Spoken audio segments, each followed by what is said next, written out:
Hi friends, അസ്സലാമു അലൈക്കും. ഇന്ന് ഞാൻ നിങ്ങളായിട്ട് ഷെയർ ചെയ്യുന്നത് നല്ല ഒറിജിനൽ ആയിട്ടുള്ള തലശ്ശേരി ബിരിയാണി മസാലയുടെ റെസിപ്പിയാണ്. ഇതിൽ നമ്മുടെ ഗരം മസാലയിൽ നിന്ന് കുറച്ച് വ്യത്യസ്തമായിട്ടുള്ള ഇൻഗ്രീഡിയൻസ് ഒക്കെ ചേർത്തിട്ടാണ് ഈ ഒരു മസാല റെഡിയാക്കുന്നത്. അപ്പോൾ എല്ലാവർക്കും നല്ല യൂസ്ഫുൾ ആയിരിക്കും, കണ്ടു നോക്കുക. അപ്പോൾ ഇതെങ്ങനെ ചെയ്യുന്നത് നോക്കാം.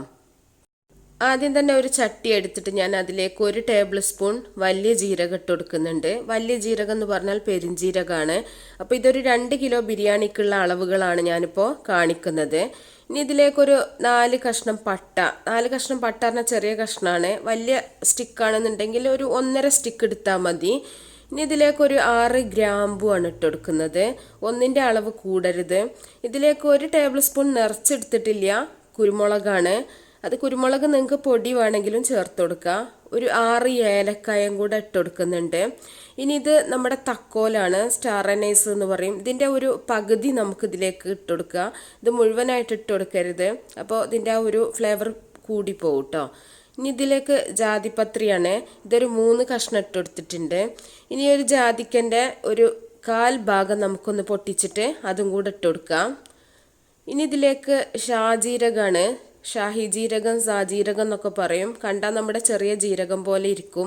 ഇതൊരു ടീസ്പൂണാണ് ഇട്ട് കൊടുത്തിട്ടുള്ളത് കേട്ടോ. 1 ടേബിൾ സ്പൂൺ അല്ല, 1 ടീസ്പൂണാണ്. ഇനി 1 ടീസ്പൂൺ നമ്മുടെ ചെറിയ ജീരകം കൂടെ ചേർത്ത് കൊടുക്കുന്നുണ്ട്. അപ്പം നമ്മൾ 3 ജീരകവും ഇതിലേക്ക് ചേർത്തിട്ടുണ്ട്. ഇനി 1 ടീസ്പൂൺ കസ്കസാണ്, പോപ്പി സീഡ്സ് എന്ന് പറയും. ഇത് ഗൾഫ് കൺട്രീസിലൊക്കെ കിട്ടാൻ നല്ല പാടാണ്. നമ്മൾ നാട്ടിൽ നിന്നൊക്കെ വരുമ്പോൾ കൊണ്ടുവരികയാണെങ്കിലൊക്കെ നടക്കുള്ളൂ കേട്ടോ. ഇതും കൂടെ ചേർത്ത് കൊടുത്തിട്ടുണ്ട്. ഇത് നമ്മുടെ ഈ ഒരു മസാലക്ക് നല്ലൊരു ഫ്ലേവർ കൊടുക്കുന്ന ഒരു ഇതാണ് കേട്ടോ. ഇനി ഞാൻ 2 ഉണക്കമുളകും കൂടെ ഇട്ട് കൊടുത്തിട്ടുണ്ട്. ഇത് നിങ്ങൾക്ക് കാശ്മീരി ചില്ലി വേണമെങ്കിൽ ഇട്ട് കൊടുക്കാം. ഇനി ബേ ലീഫാണ്. ഞാനൊരു വലിയ ബേ ലീഫാണെങ്കിൽ 1 ഇട്ട് കൊടുത്താൽ മതി. ചെറുതായതുകൊണ്ട് ഞാൻ 1 2 കഷ്ണങ്ങളും കൂടി ഇട്ട് കൊടുത്തിട്ടുണ്ട്.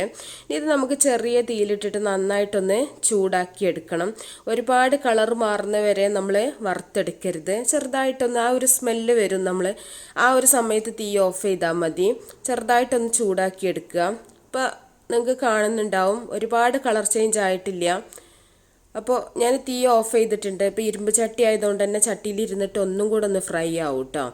അപ്പോൾ അത്രയും മതി. ഒരുപാടായിട്ടുണ്ടെങ്കിൽ മസാലേൻ്റെ ആ ഒരു ടേസ്റ്റ് മൊത്തം മാറും. അപ്പോൾ ഈ ഒരു ചട്ടിയുടെ ചൂട് മാറുന്ന വരെ ഞാനൊന്ന് ഇളക്കി കൊടുക്കുന്നുണ്ട്. ഇല്ലെങ്കിൽ ഒരു ഭാഗം പെട്ടെന്ന് തന്നെ കരിഞ്ഞു പോകും, അതുകൊണ്ടാണ് കേട്ടോ. ഇനി ഇത് നന്നായിട്ട് ചൂടാറിയതിന് ശേഷം നമുക്ക് മിക്സിയുടെ ബ്ലെൻഡറിലിട്ടിട്ട് നന്നായിട്ടൊന്ന് പൊടിച്ചെടുക്കണം.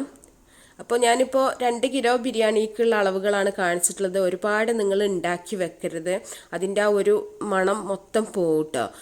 അപ്പൊക്കെ ഉണ്ടാക്കുകയാണെങ്കിൽ അത്രയും ടേസ്റ്റാണ്. ഇനി നമുക്ക് നന്നായിട്ട് ഇതൊന്ന് പൊടിച്ചെടുക്കാം. അപ്പോൾ പൊടിച്ചെടുത്തിട്ടുണ്ട്, നല്ല ഫൈൻ പൗഡറായിട്ട് തന്നെ പൊടിച്ചെടുത്തിട്ടുണ്ട്.